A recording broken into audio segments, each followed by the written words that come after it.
Welcome. We are into our lectures on neural encoding and decoding, and in the previous lectures we talked about statistics of spike trains, the variability in spike trains, that spike trains generally follow a Poisson process like characteristics, and the spike counts follow generally a Poisson distribution over a certain interval.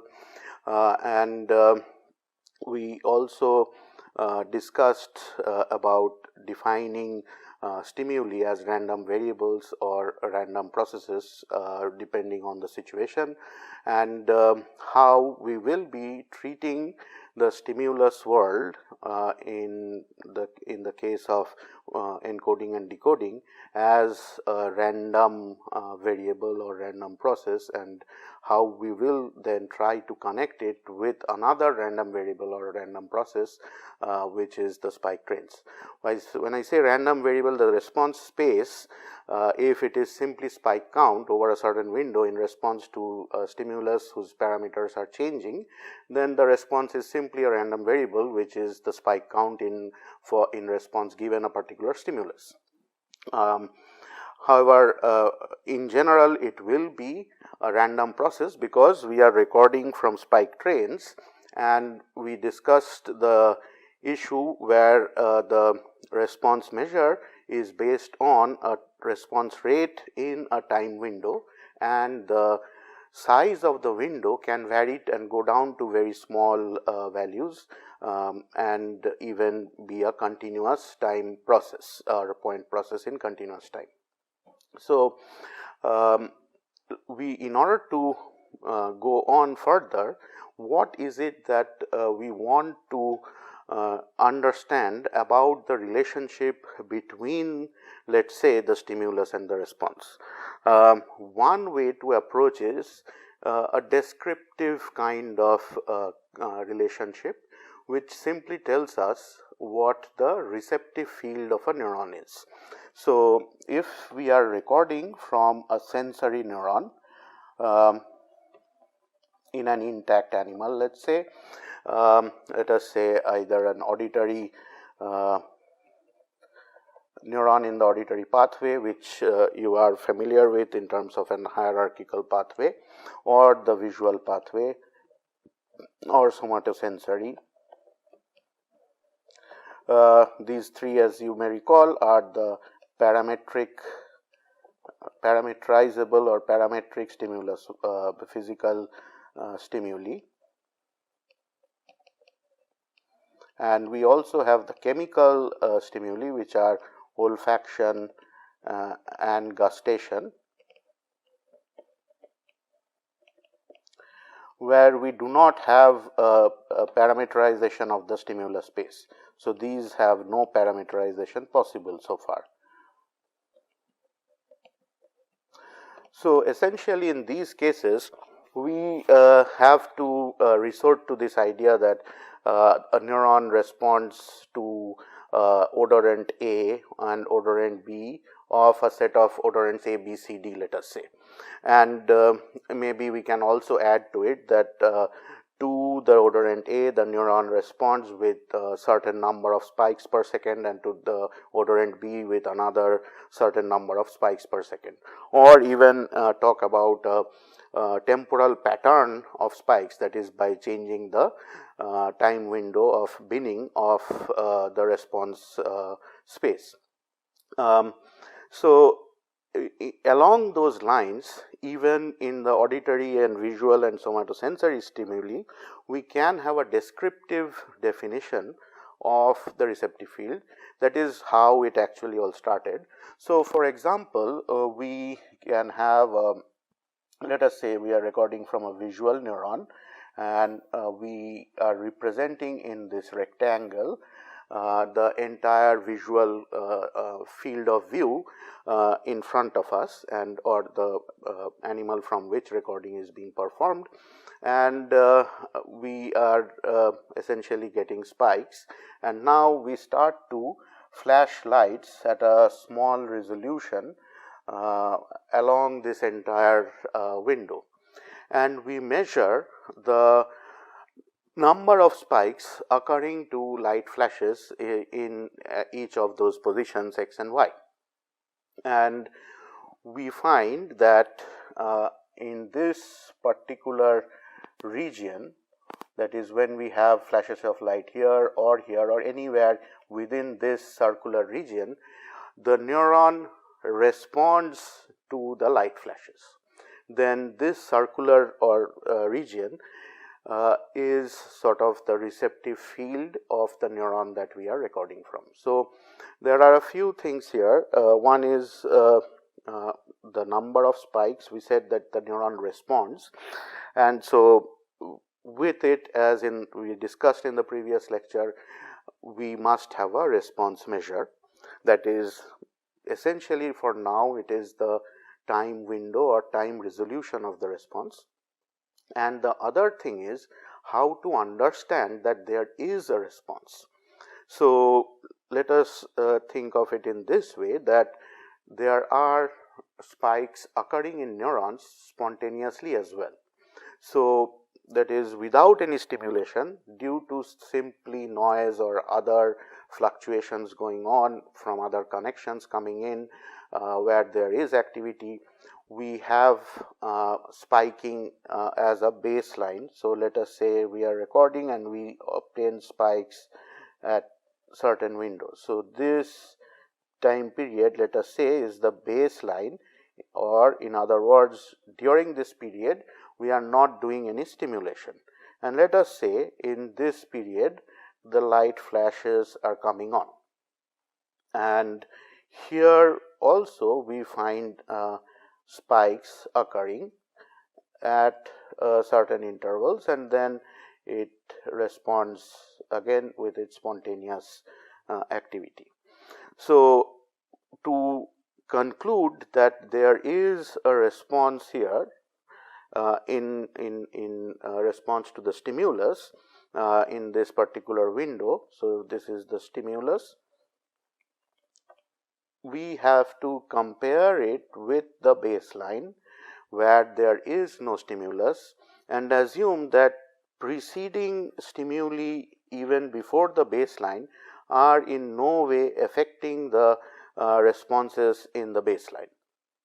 That is, it is indeed a true baseline, I mean theoretically a true baseline, as if there is no dependence on anything happening in the past.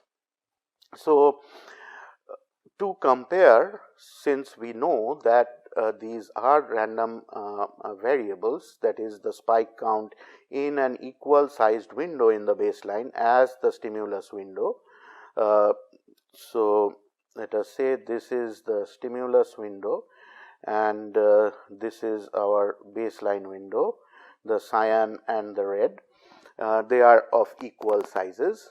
So, we need to compare whether the number of spikes occurring in that same window, in the red window and the cyan window, are different or not. Since these are random variables, we have to take help of statistics, and we also have to do repetitions to get a better estimate, or at least a good estimate of how many spikes we can expect from the stimulus and how many spikes we can expect due to in the baseline period of an equal amount of time. And as I have drawn in this picture, there are 4 spikes and 4 spikes in both cases. So, by just looking at this, we cannot conclude whether there is a response, or even we cannot conclude that there is not a response, that definitely there is no response, that also we cannot conclude. So, it also means that here we are considering the response measure to be the number of spikes in whatever window size we are considering. It may be that by changing the response measure, there may be a way by which we can say that they are different in the baseline and the stimulus. So that could also mean that there is a response, at least in terms of the spiking happening that we are observing. So for example, when we are talking of, so let us go to a new page and let us say that the response measure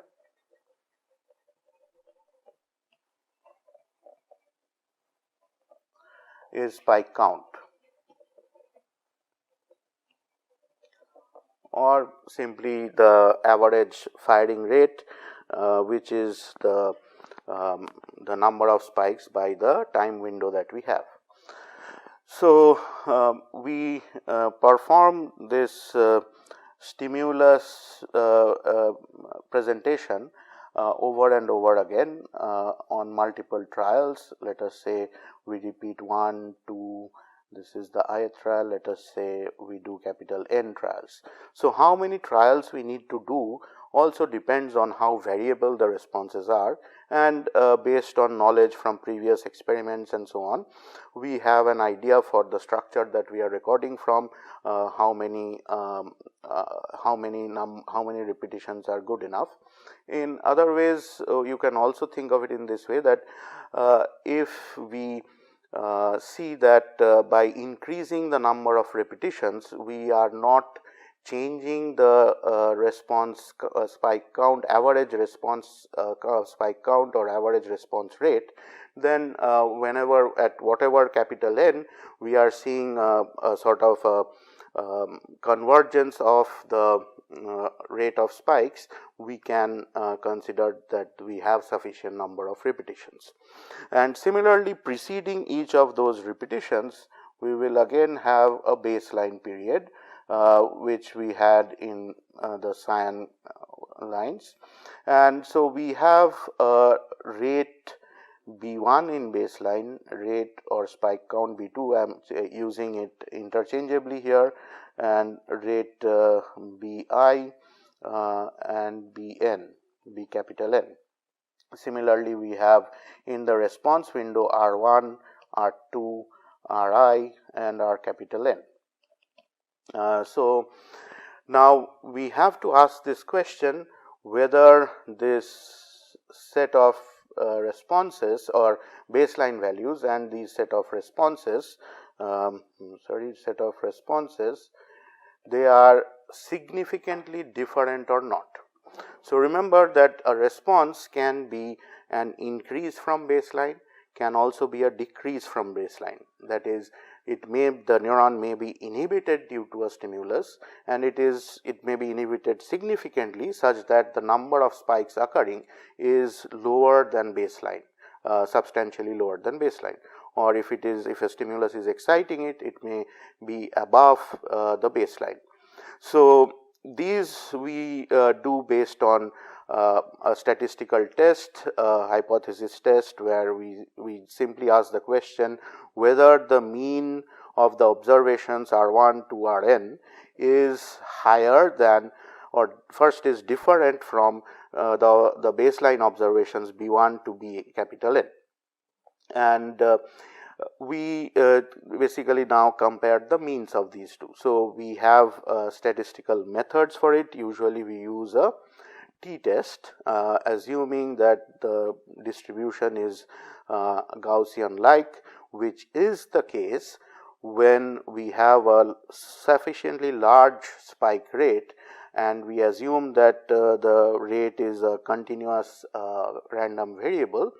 Then the Poisson converges towards a Gaussian distribution. It can be approximated close to a Gaussian distribution, and so it becomes a test of whether the two Gaussians are significantly different or not, and that depends on how variable the two distributions are. So let us say this is the distribution of responses where this axis is rate, and let us say this is the distribution of baseline windows where these B values are indicated by the cyan distribution. So B1 to B capital N are representing this cyan Gaussian window, a Gaussian distribution, and R1 to R capital N represent this red Gaussian distribution. And now we essentially ask the question whether this mean value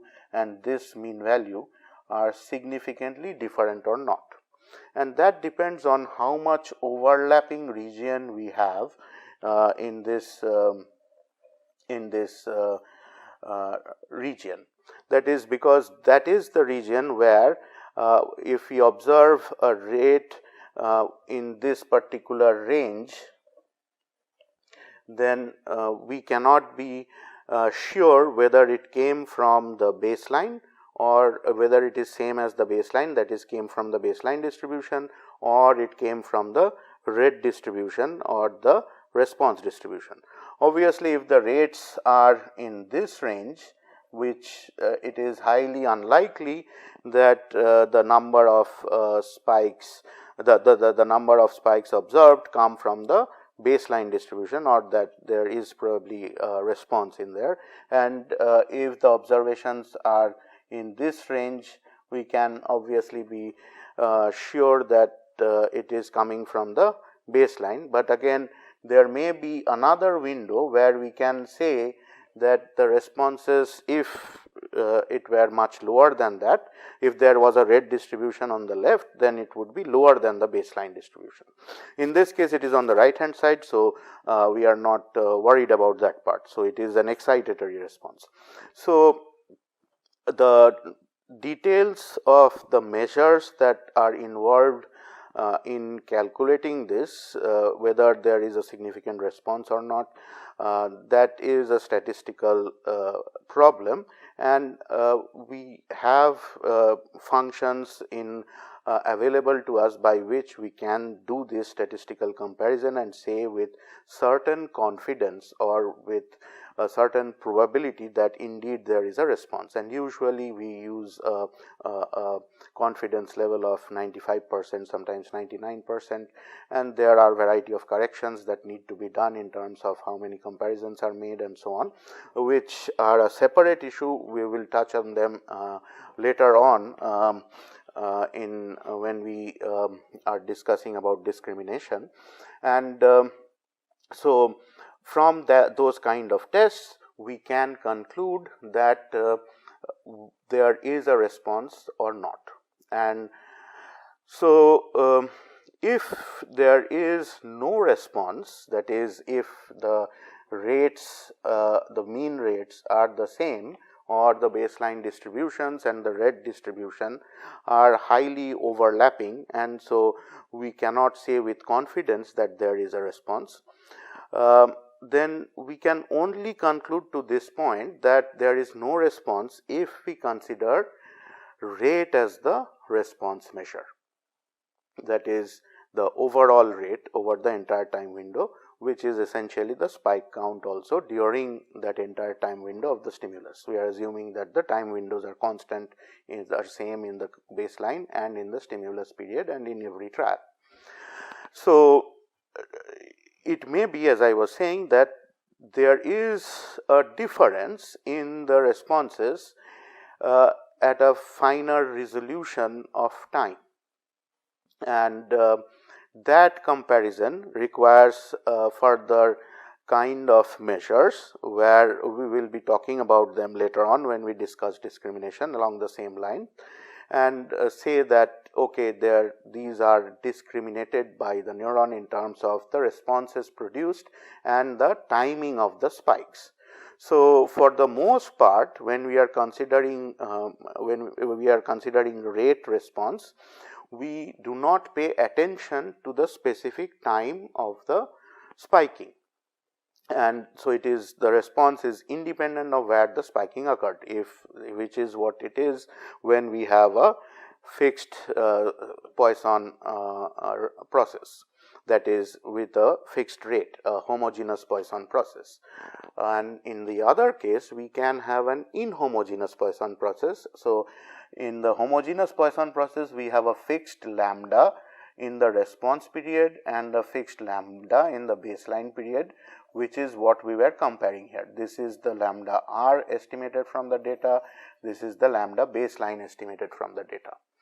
However, the response may be actually lambda RT, which is an inhomogeneous Poisson process, or as we had also said that by discretizing time as delta I in the ith window post the stimulus. Similarly, the lambda B can also be lambda baseline as a function of time or in the delta jth window in the baseline period. And so, this requires comparison over the entire time, and those comparisons are different. So, the point that we are trying to make is that saying that there is no response based on the spike rate does not necessarily mean that there is no response for any kind of response measure. So, that needs to be kept in mind. Having said that, we will continue here with the idea of simply spike count or average response rate over the entire time window for the ensuing discussion of receptive fields. So, we came to this point of whether there is a response or not based on the response observed or the spike trends observed in terms of flashes of light in that circular region. So, let us just recap that. So, we have this rectangular region which is representing the entire field of view in front of us, and we have this particular region when there is light presentation in that circular region, then the neuron that we are recording from responds significantly over baseline based on our previous discussion of how to compare, and we can then say that this circular region is the receptive field of the neuron. And this is, although we did all these statistics and measure of response and so on, this is essentially a descriptive kind of receptive field. In other words, we haven't understood the relationship between the stimulus and response. So, we have only identified a region in the stimulus space to which the neuron is sensitive. That is a fine thing in the sense that we are describing the receptive field in some way, but we are not quite quantitatively getting into the idea of the relationship between the stimulus and response. So, this brings us the idea of how to model the receptive fields. And before we go into the modeling of the receptive fields, we then also need to understand that the receptive field, the descriptive nature of receptive field that we say by this region in the field of view to which a neuron is sensitive, it is only a boundary.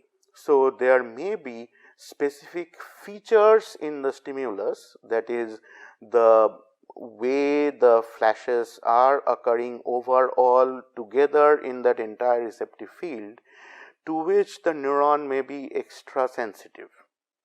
So, we may be able to parameterize the stimulus in a particular way within that circular region, and then conclude that a particular set of parameters is what the neuron responds best.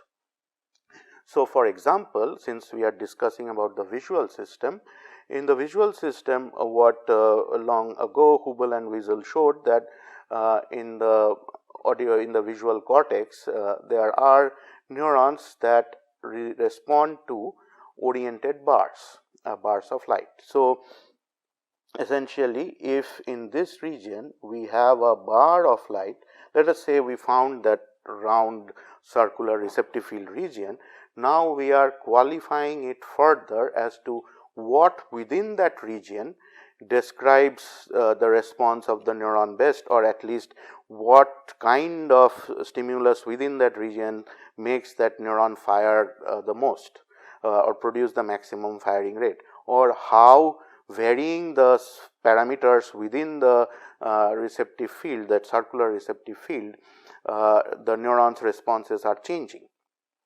All these are indirectly ways of representing receptive field of a neuron. So, it may be that we have a dark region surrounding a light bar like so, and it may be moving in a particular direction, generally a moving bar, and let us say what Hubel and Wiesel did was that we have this axis, horizontal axis, and this angle of orientation of the bar is theta, and we are measuring responses as a function of theta. So, we have this axis as theta, and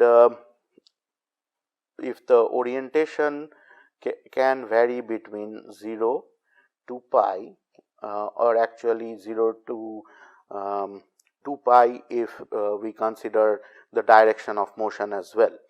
Now, as we vary theta, we measure the responses of the neuron for each of those thetas that we test.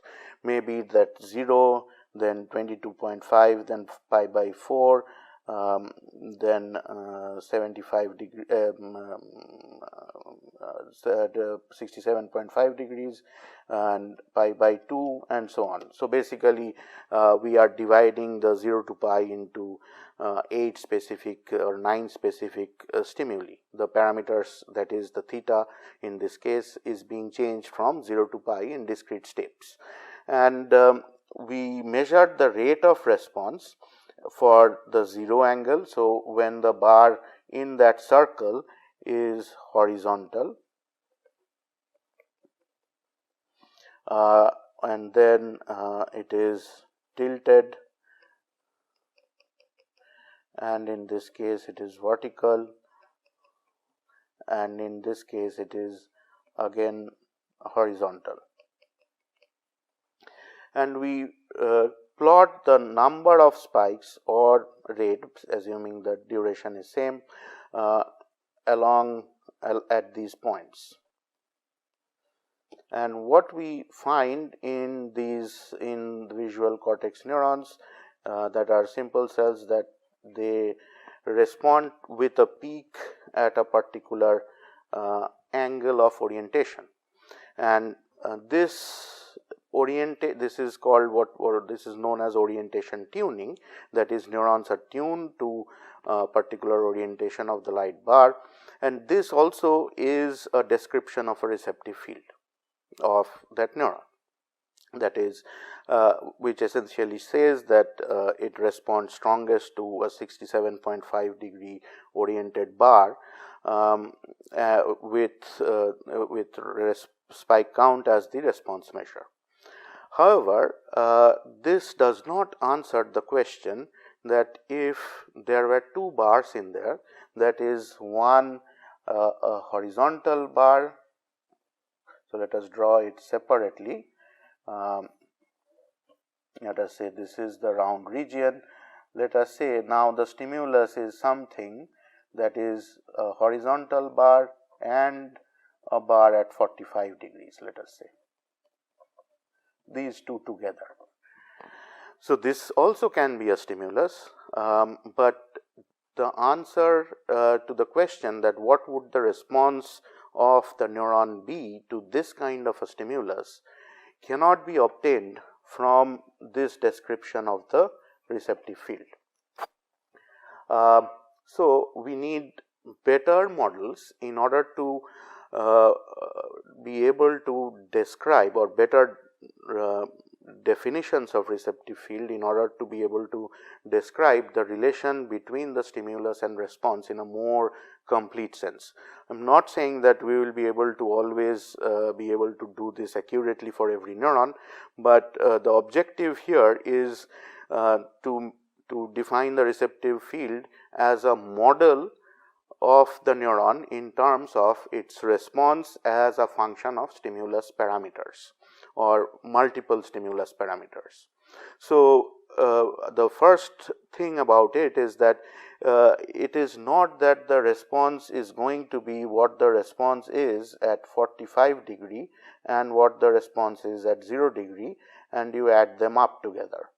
That is not how neurons generally behave. However, if it were to behave in this manner, it would be a very linear kind of neuron, but in general this is not true, and so we require better receptive field models, and that brings in the idea of having models for the neuron to describe its receptive field or its relationship, how it relates the stimulus to its response, to be able to predict that response given new stimuli. That sort of question is what we would be after in terms of understanding encoding and decoding by a neuron.